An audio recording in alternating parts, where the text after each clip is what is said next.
Usually, before I go shaking my tits for the press, I like to go see how the professionals do it.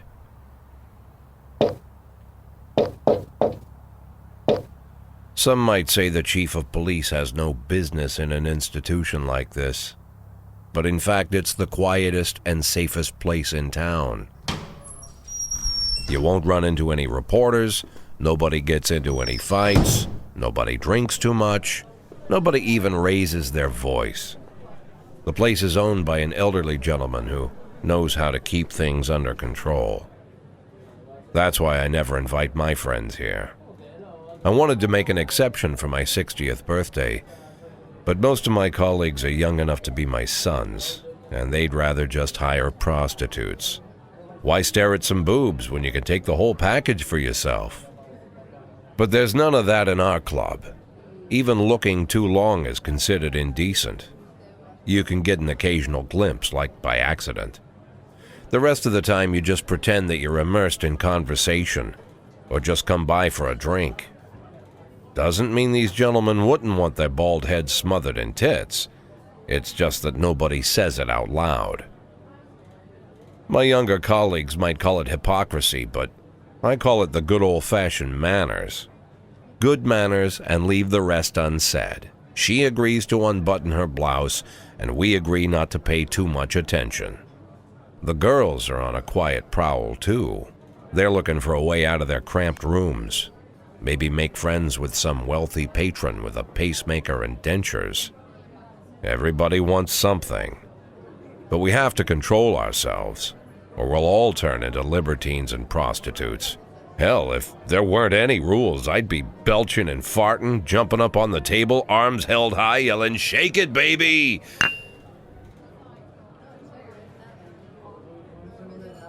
No idea how I got so barbaric.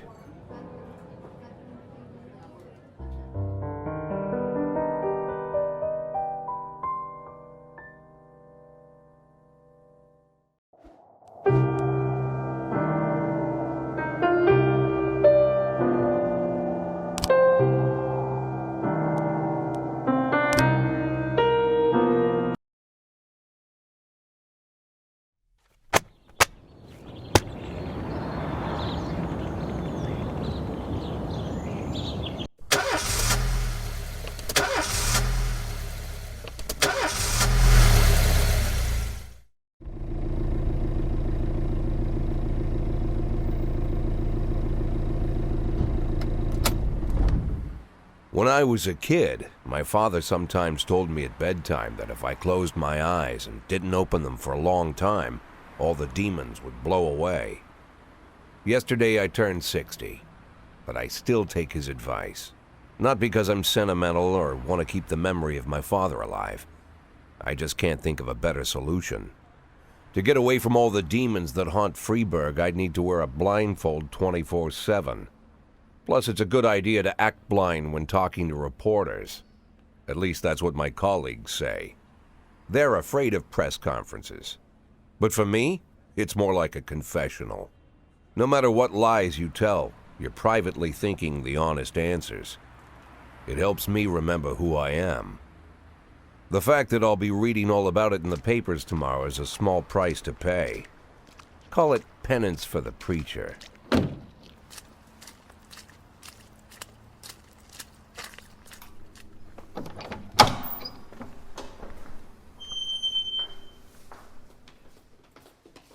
This is the first time I'm afraid of those answers my mind has given me. Not because I'm mad I'm losing my job. Though it's true, I'm mad as hell. Not because I subconsciously blame everyone else. Though I damn sure do blame them. And don't even ask me what my next move is. I can't imagine. But even that doesn't scare me. The worst thing is, I know I'm gonna have to do something. And I'll be damned if I know how far I'll go. I may have a lot of vices, but predictability isn't one of them.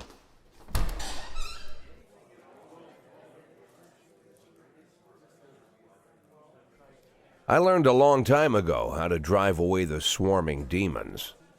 But what do you do when they're trying to rip your soul from your skin? Shutting my eyes tight as I can. The best solution remains the same: play blind. I just hope the reporters think I was blinded by the camera flash.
How's the back today, Mr. Boyd? Same as usual. How did the press conference go? You can read about it in the newspapers tomorrow. Don't let anyone in.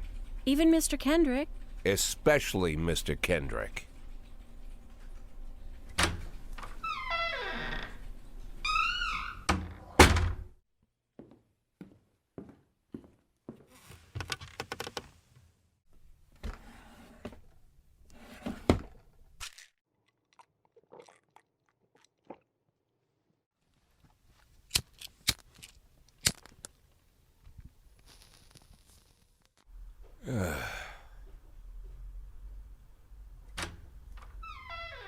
As soon as I heard the door creak, I knew what face I'd see. When I tell Emma not to let anyone in, there's only one man it could be. Rude, arrogant, no warning. That's Mayor Rogers in a nutshell. White summer shoes, white socks, white shorts, white polo shirt, and the white smile of a hungry shark. Mayor Rogers enters every room like he owns the place. Even the floorboards under his feet sound like they're creaking an apology. He never shied away from the odd corruption scheme. It's like the devil walks behind him. In the movies, the villains controlling the city play golf with the judges. Rogers plays tennis with them instead. That's about the only difference. Jack, I was hoping to catch you after the press conference. You ran away so quick. There's no smoking at City Hall. No reason for me to hang around. Well, this morning I signed a ban on smoking in all public buildings. Soon you won't be able to smoke here either. Soon enough I won't be here at all. That's what I wanted to talk to you about. The people of this city like you, Jack. The police chief of all people. Don't betray that, Jack. Don't get wrapped up in any schemes. Sit nice and quiet for the next 180 days, and you'll be remembered as a hero. That's the only thing that you still have left. Be the hero. Then how am I supposed to scrape together a retirement fund? You had a million chances to secure a luxury pension, one that even I would have envied, although I've never set aside any money for myself. I'm not planning to retire anytime soon.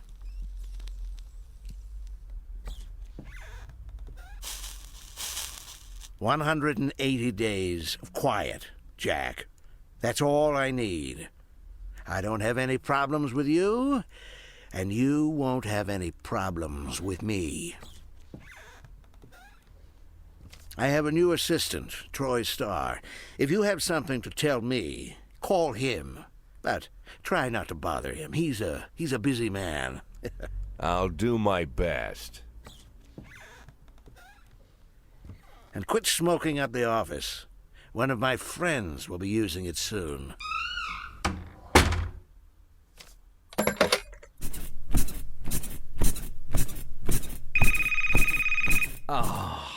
I'm sorry, babe. Only the mayor has this number. Mr. Mayor? Yeah, is this Troy Starr? Yes?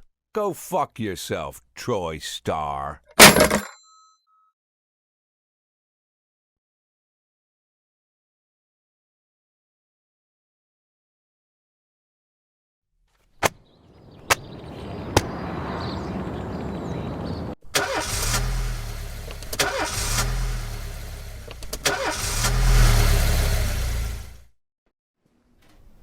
Cops don't use the police station cafeteria anymore. There's some kind of stigma against sitting shoulder to shoulder with your partners. Everybody just takes snacks from the machines or grabs a meal and hammers it down in the corner like a vulture on a corpse. The main thing? Don't look into anyone's eyes. Could be construed as an invitation to sit together. The only people eating here are ghosts.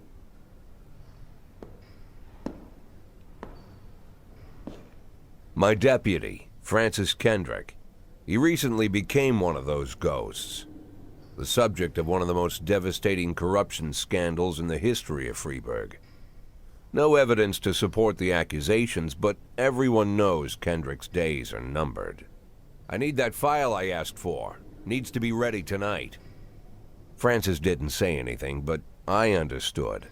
Ghosts aren't supposed to talk. Besides, I got a feeling he was already finished.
Used to be, when I asked Kendrick to stay late at the office, he liked to grumble and crack wise.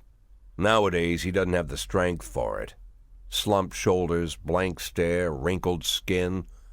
The past few weeks, I don't hardly recognize my old friend. In his younger years, he reminded me of a gallant royal officer in an old Kipling story. Kendrick isn't just crumbling under the weight of the public pressure, but from the shame of it all. Internal Affairs raided the library he inherited from his grandfather, hoping they'd find buckets of cash stashed in the pages. Heard about the look on his face, the fearless policeman standing helpless in horror. I've known Francis for 30 years. The past 20 years he's played loose with the law. And I know that at a certain point every stolen dollar brings more misery than anything else. Probably sounds crazy, but I sympathize with the guy. What can I do?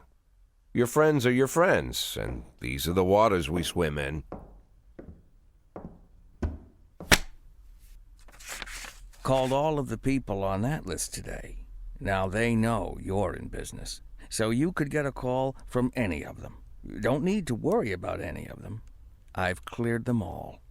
And what kind of business are we talking here? It's nothing too serious, just like you asked. Should be just a few small favors. Payments will vary depending on the situation and who you're dealing with. How much are you looking to earn? $500,000. $500,000? Why not a whole million? Because everybody wants to take $1 million. Figured I'd try something different. $500,000 in 180 days? Well, you could earn it all above board if you netted all the big fish and hit all your bonuses. Never knew you for a fisherman. Well, you never got into my business, and I'm not trying to get into yours. But be careful about bringing in any other cops. Sooner or later, they'll put the finger on you. And one more thing, Jack. I remember what you said, but I should probably add one more name to that list. Christopher Sand. Sand. Christopher G. Sand. Everyone knows the name, but few could tell you who he is. The old man stays away from the spotlight. Always wears old-fashioned jeans and knitted sweaters. Gives to charity. Rarely attends social events. An avid hunter, I hear. Even dabbles in poetry. You'd never guess he's the head of the oldest and most powerful gang in the city. Goes back as far as his great-grandfather.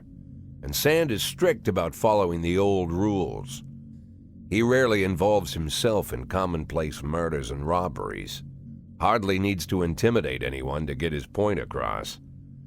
The people who work for him each have their sphere. They provide protection where needed, even work with the authorities when they want to make a deal. Meanwhile, Sand pulls the strings without getting his hands dirty. People sometimes mistake his quiet approach. A couple years ago, an arms dealer decided to expand its business without asking permission, and his whole family paid the price. In 4 weeks, Sand killed 31 people. Old men, women, even a few teenagers. And Sand's people made sure every paper reported it.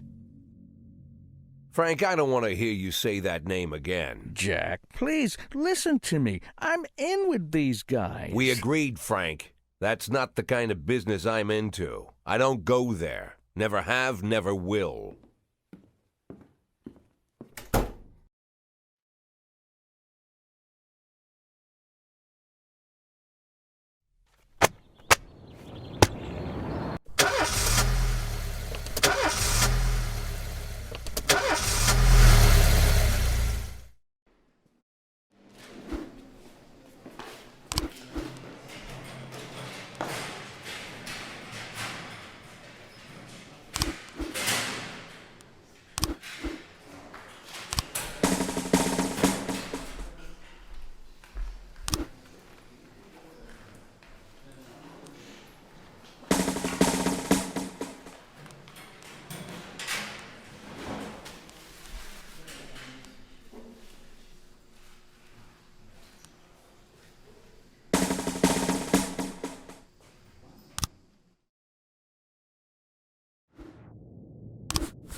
Whenever I'm alone at home and there's a knock at the door, I always hope it'll be my wife, Laura. She's always forgetting her keys. Hello, my name is Steve, and you're Jack Boyd, is that right? To get to my front door, the Bible boys walked about a mile from the local bus stop, jumping over mud puddles and skirting a couple of landfills. Laura doesn't go in for religion either, but according to her, these brave lunatics with their fake smiles deserve at least a minute of attention. She patiently listens to them, asks them questions, regales them with pastries, and never once dropping a hint of condescension. When I watch her do it, I've got to admit it gets me. I'd have hugged those boys, sat with them on the porch, and lit up a cigar. But a month after Laura left, all I could do was quietly ask them not to bother me. Today I'm a little rougher still. Shut the door on his nose this time. Another couple weeks at this rate, and I'll be greeting anyone who comes close with my service pistol pointed towards the sky, ready to fire my warning shots. In my life, even the basic stuff never goes like it's supposed to. Normally, when a wife is going to leave home, she'll make a scene, or at least sit everyone down for a serious conversation. But Laura just disappeared. The children in the stories always stand on the side of the mother, but all three of our sons supported me. The in-laws always blame the husband for making their daughter unhappy. But now Sally, Laura's mother, well, we sort of have a pact. The fellow Laura ran off with is young enough to be her son. I hear he's 30 years old. Of all the possible information a man can know about his wife's lover, I get hit with that. Fortunately, Laura's mother doesn't like the way it sounds either. Sally figures this guy just thought he'd have some fun with a mature woman, but he'll be back chasing college girls before the year is out. So we have an agreement. Sally's going to track down Laura and try to reason with her, and we'll arrange a meeting. Meanwhile, I'm supposed to not do anything stupid, which of course means anything at all. It's a crazy situation. I'm the police chief, and the person I'm trusting to find my wife is an old woman armed with a phone book. But I can't afford to lose Sally as an ally. So for the moment, I had to swallow my pride.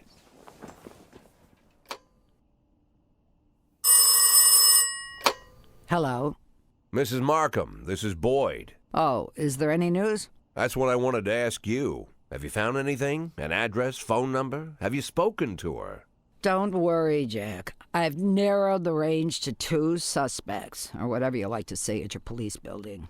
At my police building, we find people faster than a funny old woman chirping on the phone with my wife's girlfriends. Oh, you're an old man, Jack. Come to your senses. They'd give us straight odds on the street. But I've got more energy, Jack. Maybe you think I'm a foolish old woman, but I go to my book club, argue with the girls about Byron, and it gives me energy. I talk to my dogs, and it gives me energy. And you have nothing, Jack. You don't even have a hobby. You got no passion. It's why Laura left you. Let's not go back into that, Sally. Find my wife, and we can discuss my hobbies later. I'm waiting for your call, and my patience is running thin. Laura, if you've stopped loving me, I'll let you go. I can't expect the impossible from you. Just don't let me die out here, okay?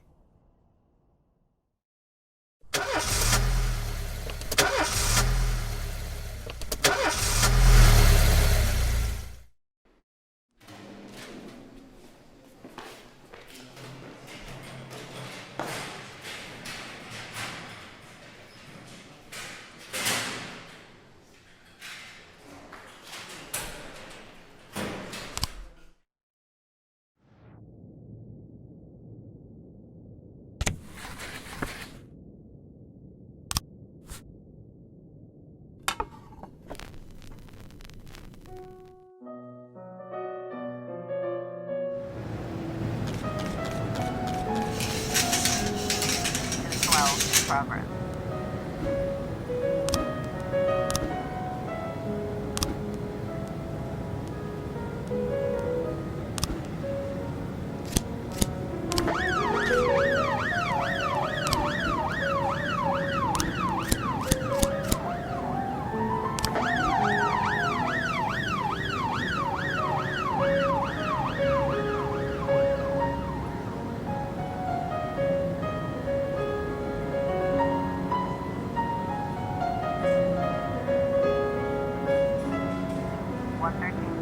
progress.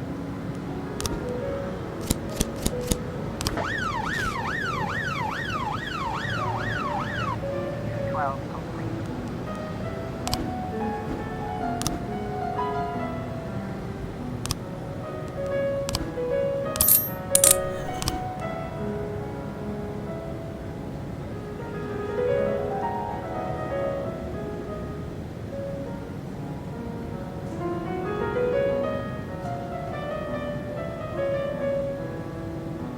Twelve ten in progress.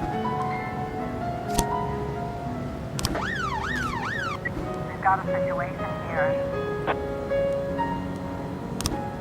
132 complete.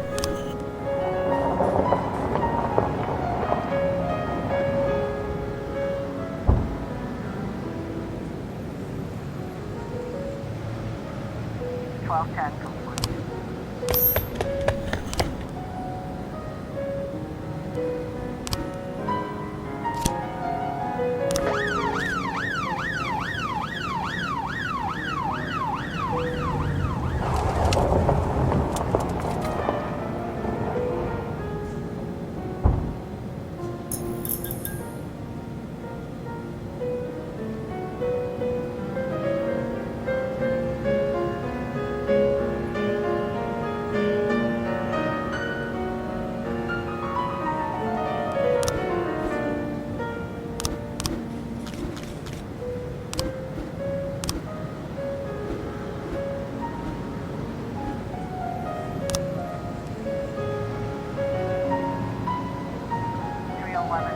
Progress.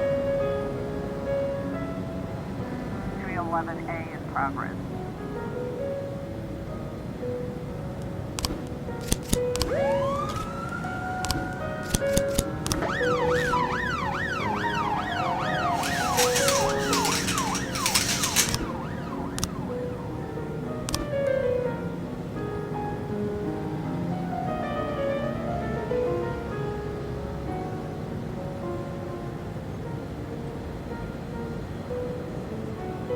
We've got a situation here.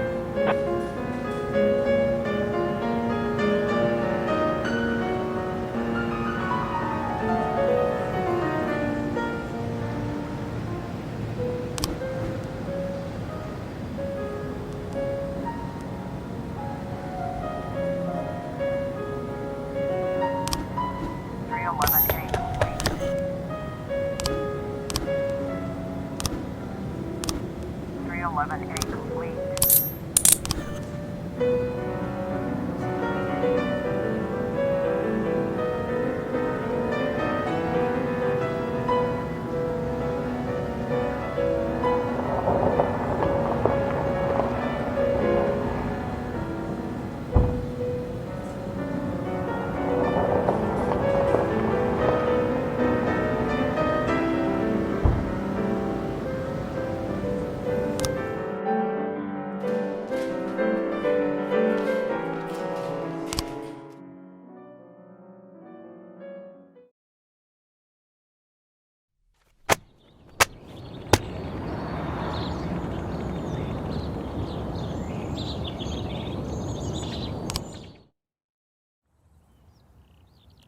Why would a man need a barn?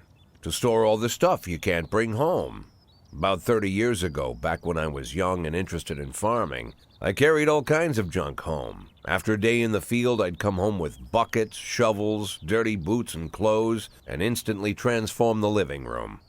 But even back then, there's something I always kept in the barn.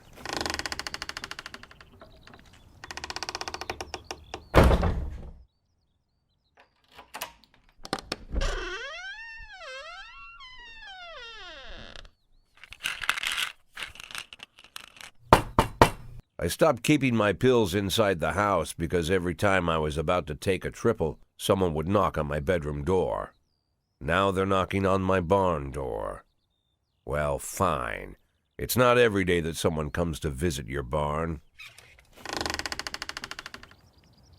In all the years we worked together, Kendrick never came to visit the house.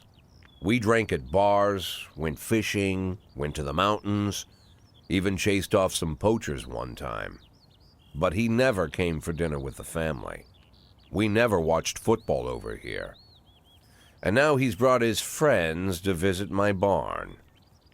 I always try to look unsurprised, like it's an everyday thing to get visitors at the old barn, especially guests with their own personal bodyguards. But Kendrick is sharp enough to see he's caught me with my pants on backwards. Sorry for the surprise, Jack. We saw you from the car. Figured we'd find you in here. I'm going in for a minute, fellas. These guys will wait outside.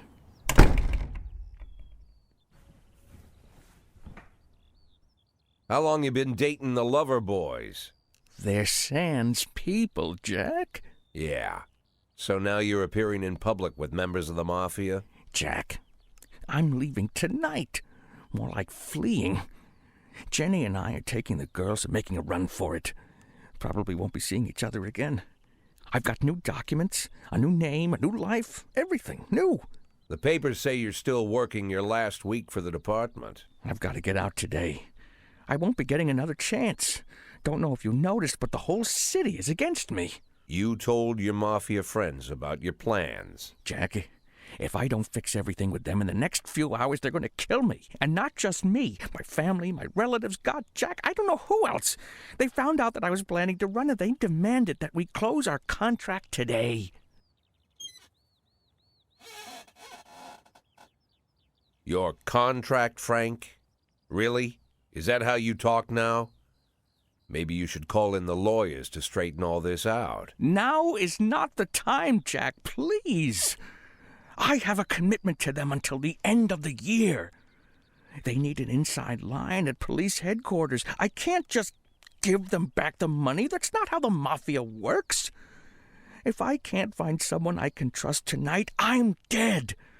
You know me, Jack. I wouldn't ask you if I wasn't afraid they'd cut my daughters to pieces before sunrise. He's the damn fool who puts his daughters in the crosshairs in the first place. Anyone in my place would have dressed him down good. But I didn't want to pile it on. Fate's already got this guy's soul in the grinder.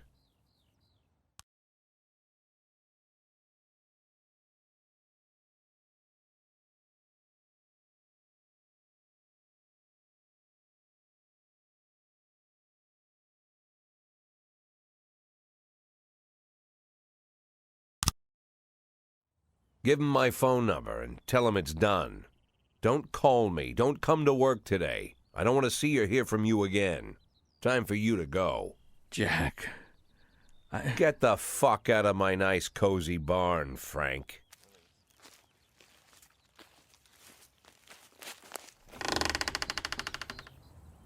At the time, I was trying not to think about what just happened. It was almost too much to take in. I'm probably the most popular police chief in the history of the city, and I have to admit, I've thought about that more than once, sometimes with a little pride even. In one of the features they wrote about me in the papers, they said it pretty plain. He catches the criminals. Believe me, high praise like that is unheard of in Freeburg, especially for a cop. And here I am, the person who catches criminals, and I've agreed to help the Mafia, or I'll come home to a bag stuffed with my kids' body parts. Right before the last hammer falls. Hey, remember that cop who caught criminals? It turns out he was a Mafia bitch. And all for the sake of a greedy, corrupt cop who should have fled the country years ago. That sound right to you?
Mr. Boyd, there was a man here earlier. He left you this. A man? What man? Who let him on this floor? I don't know. I've never seen him before. I asked him his name, but he just ignored me. He was talking on a big telephone, you know, one of those portables. He gave me this envelope and left. Damn. Okay, let's see about this.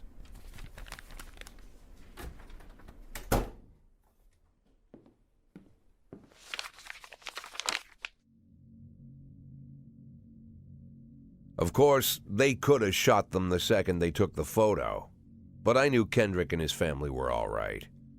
Either way, the message was not that they got out. It meant that I was in.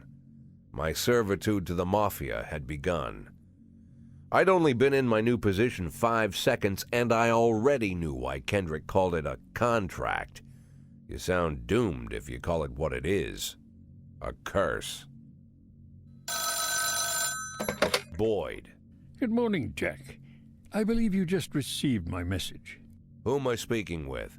Oh, I'm sorry. I forget some people don't recognize my voice. But I assure you, Jack, if I was sitting right there in front of you, you'd have no trouble recognizing me. Like I was a member of your family. Even better than a wife, perhaps. A wife can betray you. No man is immune. I don't talk to people who don't tell me their names. Oh, Jack, don't be so childish. You're too old to run away from strangers. Yes, we both are. And in our old age, friendship becomes rare and all the more precious. But of course, we must work with new people and find out new names. So if you insist, Jack, let us formally meet. Hello, Jack Boyd. I'm Christopher Sand. Wonderful, Mr. Sand. And what is it you do for a living? Oh, you'll soon find out all about that. Well, you'll learn much more than a simple policeman could ever expect. You're a simple policeman no longer, Jack. Don't turn off your phone. You start today.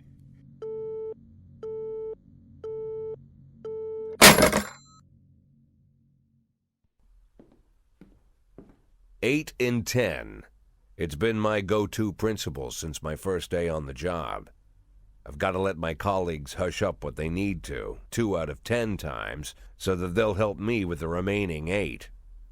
80 out of 100, 800 out of 1,000. I'm proud of those statistics. It's not so bad for Freeburg, right?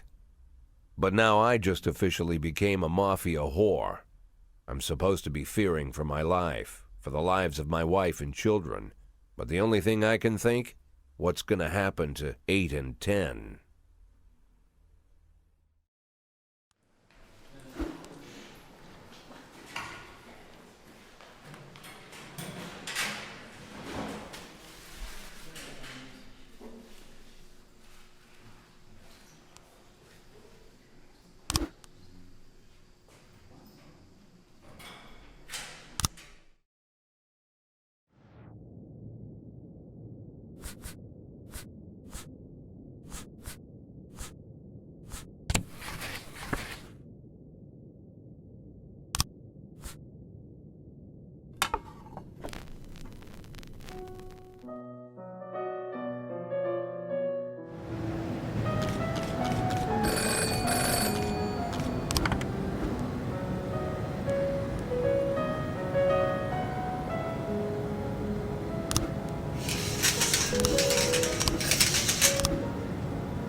410A in progress.